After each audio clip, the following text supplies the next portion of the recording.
네, 안녕하십니까. 스탁플로어의 굿맨입니다. 오늘은 아주 지금까지 없었던 새로운 매매 전략에 대해서 잠깐 소개시켜 드리려고 합니다. 확률로는 상당히 높습니다. 결과론으로 보면 실제 매수했을 때 성공률이 상당히 높은 매매 전략입니다. 뭐 법칙이나 비법은 아니고요. 매매 전략에 대해서 이야기를 드리는 겁니다. 그래서 그 전략은 어떻게 되어 있냐면요. 이렇게 됩니다.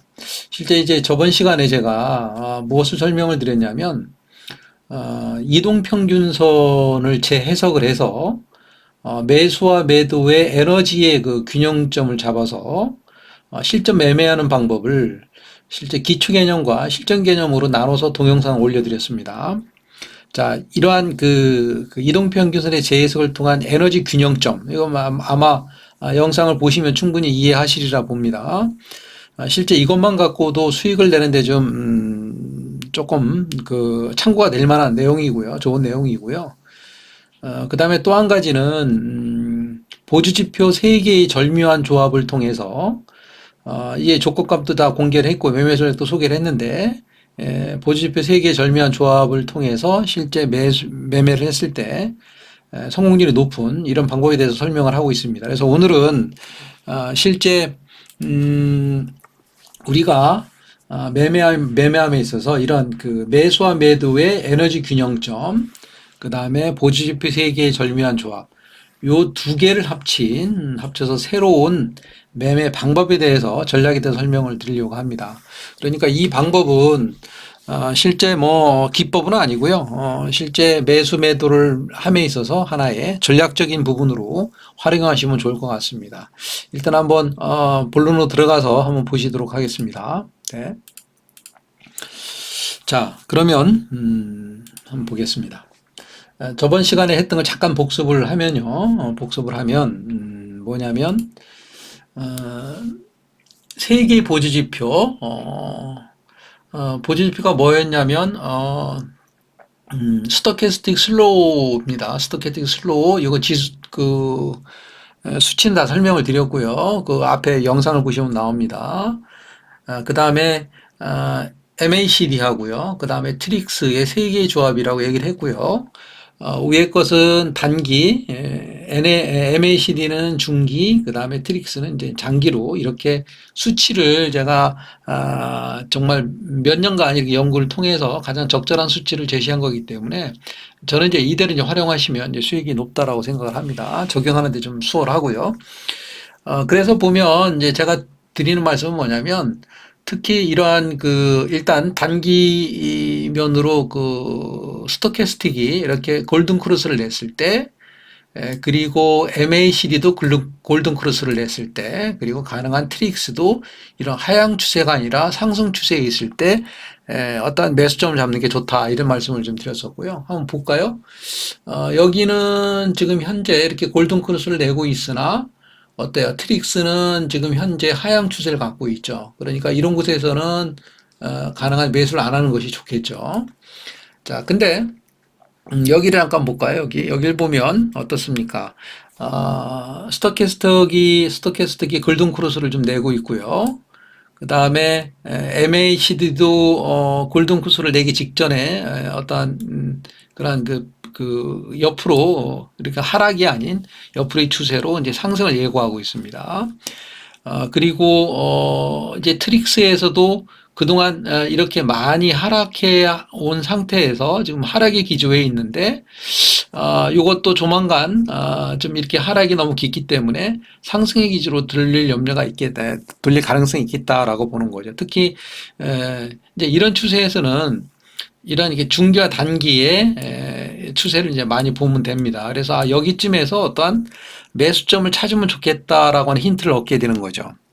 그래서 이것만 갖고 힌트를 얻으면 사실 조금 약할 수가 있어서 여기에 이제 좀 응용을 해서 실제 아까 얘기했던 매도와 매수의 그 에너지의 어떤 균형점에 대한 그 균형점을 활용해서 또 매수점을 좀 찾아보는 이런 방법을 좀 소개시켜 드리겠습니다. 한번 잠깐 보시죠. 그래서요, 일단 매도와 매수의 그 에너지의 어떤 균형점을 찾는 것에 대해서 제가 좀 말씀을 드렸는데 이것도 잠깐 복습을 하면 이렇게 됩니다. 실제 이제 어떤 하락 기조에 있었던 캔들이 이렇게 형성이 됩니다. 이렇게 형성이 되면 캔들이 물론 여기에 보면 뭐 사전에 뭐 이렇게 올랐다가 여기서부터 이제 하락의 기조의 한 마디를 형성을 해놓고 있는 겁니다.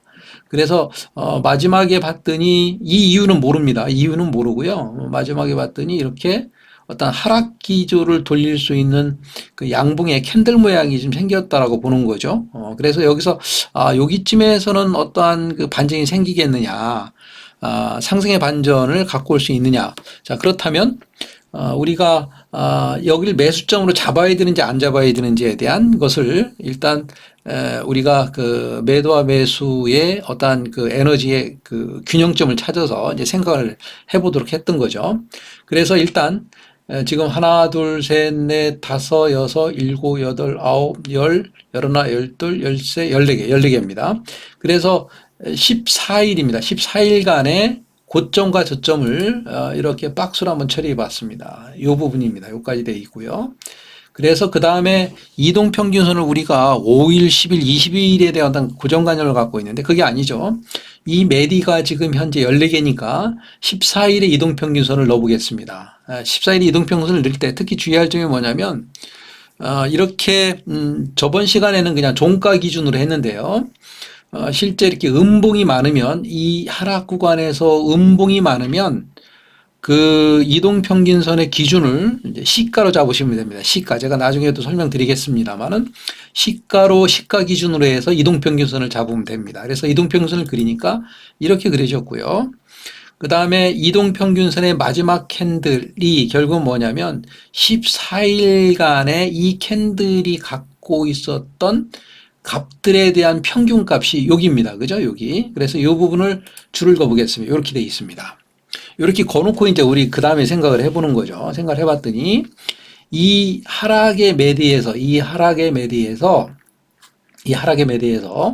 보면 어떻습니까? 여기 보시면 잠깐 보겠습니다.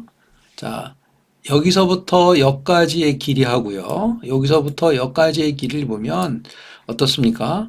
이 길이가 좀 더 크죠. 그죠? 이 길이가 크다는 얘기는 뭐냐면 매도의 압박이 크다는 거죠. 그리고 여기서는 작다는 것은 매수의 압박이 좀 작은 거죠. 그렇지만 매도와 매수의 압박의 어떤 균형점을 여길 잡고 있어요. 그러니까 주가는 여기서 우리가 상상을 할 때, 예상을 할 때 올라간다면 이 균형점을 맞고 내려올 확률이 상당히 높다라고 보는 거죠. 만약에 이 균형점이 선을 그어봤더니 자, 여기하고 딱 중간에 딱 있다라고 생각해 보십시오. 중간에 딱 있다는 얘기는 결국엔 이때는 매도와 매수의 밸런스가 서로 힘의 균형이 정확하게 이 반에서 이루어진 겁니다. 그러니까 반에서 이루어졌을 적에는 실제 에너지가 제로 상태가 매도와 매수와 제로 상태라고 하면 실제 어느 쪽으로든지 간에 힘만 툭 주면 상승을 하거나 하락할 수 있는 어떤 분기점이 될 수 있는 시점이 되는 거죠. 그러니까 만약에 이렇게 형성이 돼 있으면 이런 캔들 모양이 나면 앞에 모양의 캔들과 이 모양과 그 다음에 이루어지는 캔들의 모양을 보고 실제 여기는 이 종가를 넘어선다라고 보면 여기서부터는 상승 기조로 가겠구나. 상승 기조로 가기가 쉽겠구나. 왜? 에너지 밸런스가 제로가 와 있기 때문에 조금만 힘을 주면 바로 상승할 수 있겠다고 생각을 하고 요 고점을 넘었을 때 장중에 매수를 하는 겁니다. 그래서 요것에 대한 주가는 목표를 여기까지 보는 거죠. 여기까지 보는 겁니다. 근데 이제 문제는 뭐냐면 이렇게 에너지 밸런스가 한쪽으로 넓고 매도가 크고 매수가 작은 상태라면 이때는 여기서부터 이걸 넘어선다 해서 매수하지 않습니다. 이때는 언제 매수하냐면 이 에너지의 균형점을 넘어서고 난 다음에 강하게 넘어서고 난 다음에 이것을 지지할 때 매수를 하면 성공 확률이 상당히 높습니다. 그에 대한 이유는 한번 생각을 해보시면 됩니다. 저도 이런 전략을 만들어내기까지는 실제 이 매수와 매도의 에너지 관계, 또 캔들의 모양, 뭐 여러 가지를 많이 분석을 했겠죠. 그래서 내린 결론이기 때문에 한번 그렇게 한번 찾아보시면 도움이 될 겁니다. 실제 그런 전략을 세워서 저도 이제 매매를 하고 있고요. 그래서 이제 그렇게 잡으시면 다시 한번 강조드리면 실제 이것이 50%로 딱 맞은 맥점에서 균형점에서 딱 이러한 그 이동평균선이 설정이 돼 있으면 그때는 여기서 그 상승을 예고하는 캔들이 나오면 그 캔들의 어떠한 상향을 하는 거 이런 시점에서 어떠한 매수로 보고 매도점은 여기까지 일단 보는 거죠. 이렇게 보는 거고요. 그 다음에 이 에너지가 이렇게 꺾여져 한쪽으로 치우쳐져 있으면 이땐 매수하지 않고 어떻게 이것을 넘어섰을 때 지지한 다음에 매수하는 걸로 볼 수가 있습니다. 이게 원칙이고요. 또 다른 측면에서 보면 실제 여기서 상승을 하면 상승된 것들은 대부분 이 균형점을 맞고 떨어질 확률이 상당히 높아요. 상당히 높습니다. 그래서 이것도 사실은 거래 안 한다가 아니라 실제 이렇게 한쪽으로 치우쳐져 있음에도 불구하고 실제 이 캔들의 모양을 비교해 봤을 때 실제 상승의 기조를 갖고 있으면 과감하게 여기서 매수를 할 수 있습니다. 매수를 하고 이 매수한 것이 여기에서의 어떤 매도점을 찾는 거죠, 우리가. 근데 매도점을 찾는데 이거는 이제 우리가 쉬운 게 뭐냐면 여기서 매수를 했으면 손절점이 어디예요? 요거죠. 요 캔들을 보고 했기 때문에 여기서 손절을 잡으면 되겠죠. 이제 이렇게 이제 매수하는 전략이 바로 이제 매도와 매수의 균형점을 찾아서 이제 그 매수 매도를 결정한다라고 얘기를 했습니다. 자, 그렇다면 우리가 실제 매매에서는 어떻게 적용되는지 한번 보도록 하겠습니다.